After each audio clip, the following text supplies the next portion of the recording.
Muy buenas noches con todos. Mi nombre es Mario Rodríguez Sánchez. Soy estudiante de Derecho de la Universidad Técnica Particular de Loja. Y hoy, en esta ocasión, quiero mostrarles el proyecto de vinculación con la sociedad que estoy haciendo por el trabajo de Practicum 2, la materia de Practicum 2 que lleva a cargo la maestra Marixa Elizabeth Ochoa. Ella es coordinadora del proyecto de vinculación y vamos a empezar dando paso a una introducción pequeña.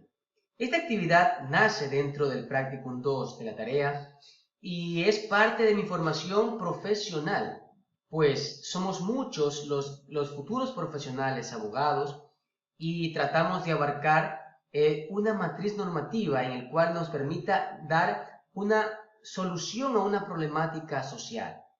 Y es por eso que daré inicio con la primera diapositiva. Vamos a ver. Para empezar, los beneficiarios de este proyecto de vinculación con la sociedad son los jóvenes, ya que podrán reconocer los derechos que deben garantizar la sociedad para con ellos en el ámbito de la regulación de las condiciones de un empleo estable. Cuando digo que los jóvenes son los beneficiarios, también estoy dando paso a cualquier otra persona que sea parte de la sociedad ecuatoriana, porque voy a nombrar leyes ecuatorianas. Entonces, en la sociedad debe prevalecer la igualdad de condiciones para un trabajo estable, y en este video vamos a ver si existe un respaldo jurídico y qué tan valioso es ese respaldo jurídico en la realidad para con el joven que busca un trabajo estable.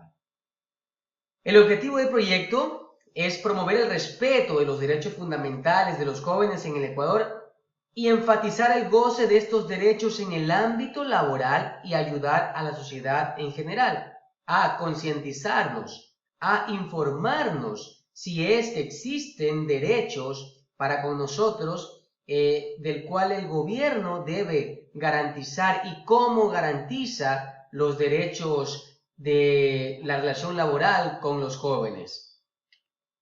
Muy bien, para dar inicio a este video, donde explicaré todo lo relevante a la matriz normativa, aquí constarán los datos relevantes sobre las normas que protegen los derechos de los jóvenes como grupo de atención prioritaria. Son normas muy importantes. ¿Por qué? ¿Cómo saber dónde encontrar esas leyes que me amparan cuando busco un trabajo? ¿Cómo comportarme dentro del trabajo?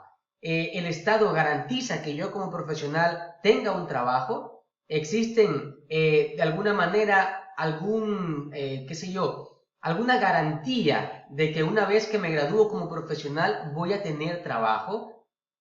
Ahora, para tener en cuenta esto, debemos tomar nosotros, los ciudadanos ecuatorianos, que la Constitución es la herramienta fundamental, por decirlo así, es la ley suprema, porque sobre esta se posan todas las demás leyes. La Constitución es la punta máxima del triángulo de jerarquía en ley ecuatoriana. La Constitución es la que prevalece, es la primera.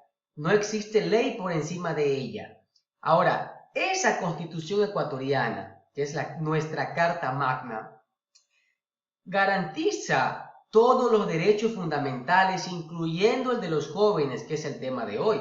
Entre ellos está el derecho al trabajo. Hay que considerar que el índice de desempleo para mayo del 2020 era del 13,3%. Ahora, imagínense cuánto es ahora, cuando ya hemos vivido una etapa post-COVID, cuando el COVID-19 cambió totalmente la vida, no solo de los ecuatorianos, sino del mundo entero. Somos testigos de que a la vuelta de nuestra casa empiezan a quebrar negocios que han tenido años. Entonces, ¿cuánto más va a crecer esta tasa de desempleo? Ahora, me enfoqué en mi investigación en esas políticas públicas que buscaba cierto grupo de personas, entre ellas los jóvenes como grupo de atención prioritaria en mi proyecto, que salían a las calles para protestar. Por ejemplo, en mi ciudad, en Machala, hubo una huelga por parte de los homosexuales que no querían ser discriminados en el trabajo. Existe algo que les garantice que ellos, siendo homosexuales, van a tener una relación laboral estable y no discriminatoria. Por supuesto que sí, se llama Código del Trabajo. E incluso la Constitución también permite esa garantía de una vida digna y una vida donde pueda uno tener esa libertad de elección de vida. Entonces, también nosotros hemos encontrado que arroceros en la vía Guayaquil-Machala también habían cerrado las calles debido a que había una falta de pago por una institución pública. Entonces, todas estas políticas públicas, que no soy partidario de cerrar calles, pero como ecuatoriano veo esta realidad y también investigué que la Carta Magna, nuestra ley suprema, sí garantizaba ese tipo de estabilidad. ¿Por qué todavía no se hace respetar? ¿Por qué los ecuatorianos todavía tenemos ese sentir de desempleo en una máxima expansión? Porque todavía no estamos viendo jóvenes que se gradúen como profesionales y automáticamente encuentren empleo, sino todo lo contrario. Jóvenes que graduados no tienen empleo, jóvenes que ya trabajando tienen discriminación, jóvenes que ya teniendo un negocio tienen falta de pago por instituciones públicas. Ellos, aquellos que deberían tener el respeto a esta Constitución donde está garantizando esa estabilidad laboral, están faltando al pago de sus trabajadores. Entonces, vamos a ver a qué se debe ese porcentaje elevado de desempleo en el Ecuador. Empezaremos reconociendo que la falta de ley no es motivo de desempleo.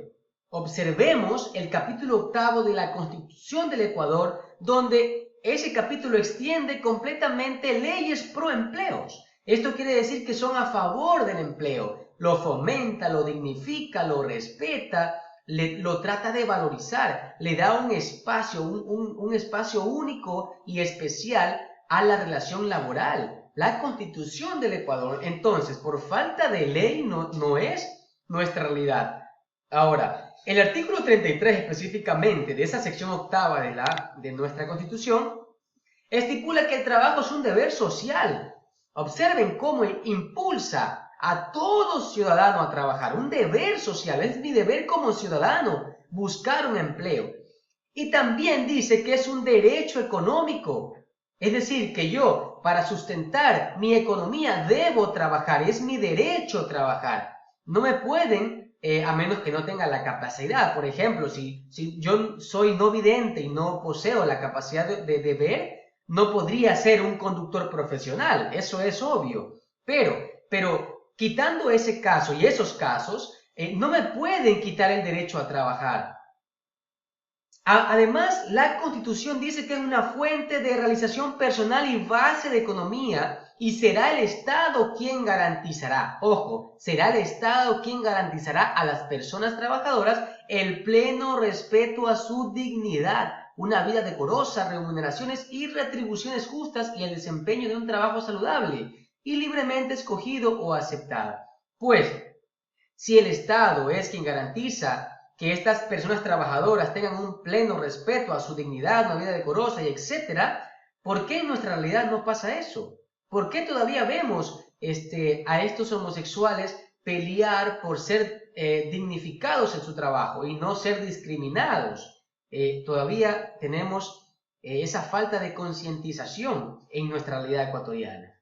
El problema está en nosotros, en los ciudadanos ecuatorianos que no concientizamos ni valoramos las leyes sobre el empleo que ya están estipuladas en nuestra Carta Magna. Si fuera una falta de ley, si no existieran esas leyes escritas, ahí sí tendríamos, para empezar, un problema legislativo, porque no tendríamos algo que sustente que debemos dignificar el empleo, que debemos no discriminar a cualquier persona. O sea, yo comparto una opinión de Agustín Laje, que es un politólogo científico, donde dice que el Estado debe garantizar el trabajo sin importar el sexo ni la ideología de género que practique. Incluso hoy en día se escucha hasta transespecie, o sea, han transformado este tipo de ideología, ha transformado el pensamiento humano a verse o creer que, según mi percepción, yo puedo hacer lo que sea, ¿verdad? Incluso aquí entra la ideología de género y este tipo de personas que se sienten discriminadas cuando ya tienen un empleo. Pero Agustín Laje dice que el gobierno, el Estado, debe garantizar que nosotros no tengamos ese tipo de ideales, aun cuando el ciudadano quiera vivir así, pero el Estado debe garantizar una vida digna de familia, porque la familia es la fuente total del gobierno, es decir, del Estado. Sin familias no tendríamos a ninguna sociedad que dictarle leyes, porque no existiría la sociedad. Es decir, que aquí no solo abarca la problemática de ellos, sino también de mujeres embarazadas, de trabajadores con faltas de pago, de jóvenes profesionales que no tienen empleo, de empleadores que realizan mañas para no pagar lo que corresponde según la ley. Entonces, la problemática se abarca a un nivel muy amplio. Vamos a ver mujeres embarazadas. Ocurre que en mi investigación encontré que ya habiendo o teniendo trabajo, ciertas mujeres embarazadas prefieren abortar por no poner en desestabilidad su lugar de trabajo. O sea, prefieren abortar para no perder su trabajo. Esta es una problemática social. Ahora, los trabajadores con faltas de pago también existen por todos lados. Aún siendo el Estado quien garantiza, existen instituciones públicas que ellos son los que no están pagando a los trabajadores. Los jóvenes profesionales que ya siendo profesionales no tienen empleo. Y los empleadores que realizan mañas para no pagar lo que corresponde. Conozco muchos casos, como por ejemplo, cuando uno entra a un trabajo, lo primero que le hacen hacer es firmar un papel en blanco que luego puede ser usado para una renuncia voluntaria y evitan el pago de despido intempestivo y otro tipo de cosas. Ahora, ¿dónde está nuestro derecho a poder denunciar ese tipo de actos ilegales? Esa va a ser nuestro énfasis en estas conclusiones que daremos. La primera, la normativa descrita sí cumple con fomentar y acrecentar la tasa de empleo, pero no es respetada por muchos ciudadanos empleadores ni por trabajadores que hagan respetar sus derechos. En el ejemplo que daba hace unos segundos, cuando uno entra a trabajar, no debe firmar una hoja en blanco, peor una renuncia voluntaria, porque existen empleadores que, por decirlo, usando un término muy coloquial, muy usado en la sociedad, cara dura, te hacen firmar el documento diciéndote que esa es tu renuncia voluntaria cuando ellos te quieran sacar. Ahora, el ciudadano tiene el derecho de denunciar este acto ilícito en el Ministerio de Trabajo, porque eso no es un acto lícito, es ilícito, es ilegal.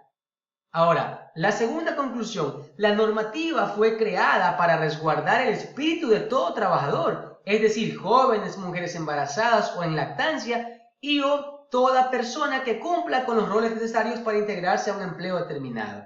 3. Debe existir más presión por parte de los ministerios encargados de controlar y auditar a empleadores y trabajadores para preservar el equilibrio entre ambos. Y cuarto, el gobierno debe fomentar y concientizar que las normativas como estas fueron creados para un mejor vivir en comunidad. Muchas gracias.